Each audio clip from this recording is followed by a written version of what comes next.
What's up, America? Neil here from Geauga Firearms Academy. Thanks for watching. Today, as you can tell, we're going to be doing a review on a very tough and very versatile parka. This is going to be the proper 3-in-1 hardshell, so let's get started. It's a 3-in-1 parka, and basically this can be converted, so depending on what you're looking for and what the season is. I just went through a pretty tough winter with this guy, so I can attest for its cold weather. It's definitely one of the warmest parkas or coats I've ever owned. And it's very versatile. So first off, let's just talk about, this is with all 3 layers in here. So we're going to have obviously the outer waterproof shell, which you obviously have already got a little taste of, and as you're going to see later on, extremely water repellent. Then there is going to be a fleece liner, so it can be worn just with the outer shell without the fleece as a pretty incredible raincoat. It could just be worn as the fleece for just a dry but maybe cooler day, or we could put all 3 together to have an extremely warm parka. So let's talk a little bit about some of the features real quick. First of all, we've got some very large zippers down here, large pockets that have zippers on them, so they can be completely closed on both sides, and they are very large. You could easily fit a small tablet in here. Honestly, if I stretch my hands out, and I got pretty large hands, I can pull them out the whole pocket. So that's a pretty good sized pocket inside there. And then on the inside, and again, this is the part of the fleece lining, so even if you didn't have the outer shell, you'd still have these 2 large pockets, okay, on both sides.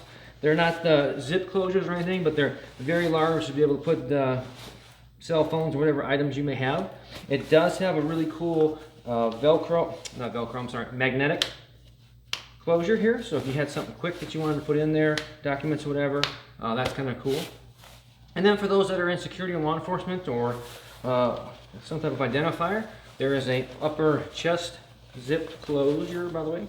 So this has a zipper here, and it has a panel, so if you wanted to put your IDs on here, you can pull it out. And if you want to be discreet and not have that out all the time, you can tuck that back in.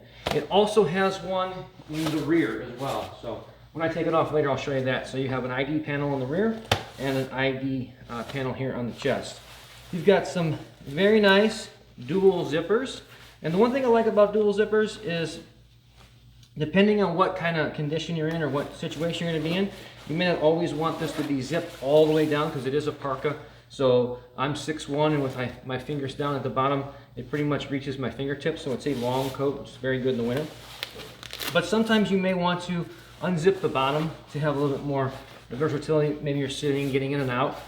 So that makes it very convenient. As you can already hear, there is, let's see, 1, 2, 3, about 3 or 4 inch pieces of Velcro that will just come right on top of the zipper there and keep that nice and closed.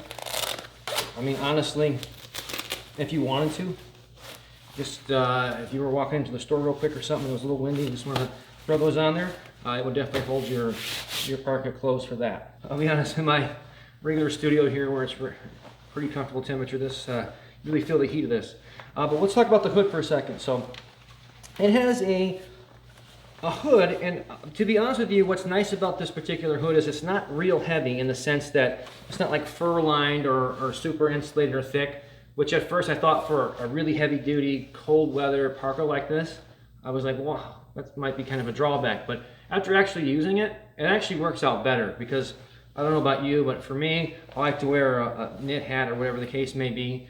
And so having not as much bulk up here actually works out great. The main purpose of this is to keep the rain off. This is super water repellent. It's got like a little visor here, and it also has Velcro, so you can really tighten this whole thing up if you wanted to, get this all really tight, so there's no air getting in or out. And the adjustments here are kind of like a bungee, I don't know, button you want to call it, whatever the case is. But you could really hunker this down if it was really cool. It had a lot of wind going on. The nice thing about this though is it's completely removable. It has a single piece of Velcro on there that holds the hood on, okay? So it's pretty easy to take on or off, as you can see. The only thing I would tell you is that typically, if you're gonna hang your coat up, I'm guilty of this, I'll take it on my coat rack and just stick it by the hood. The rear coat will detach itself. But that's something to say how heavy the coat is itself. The Velcro will not hold on to there. But the hood was a pretty nice deal. You can take it on or off whenever you want, and it is extremely water repellent. All right, so we got a nice little white tablecloth here, so it'll pop out with this black coat. On the back, let me just unzip this real quick for you guys. This is where your rear ID panel would be.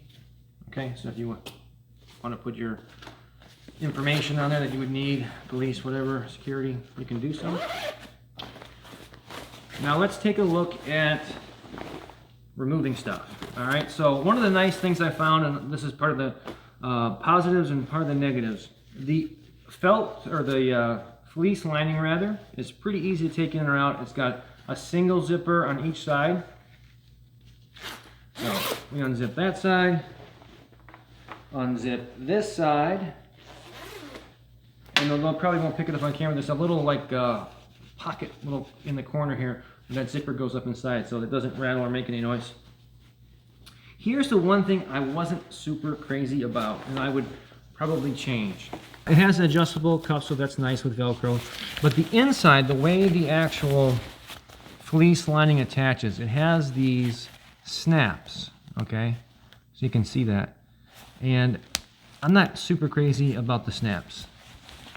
I would prefer like maybe Velcro or maybe a push dot system, but these snaps themselves, if I had to say one thing is not great, this is what I would fix. It seems kind of cumbersome to mess with these. But there's a little loop on there, and basically they just run through and they clip together, snap together.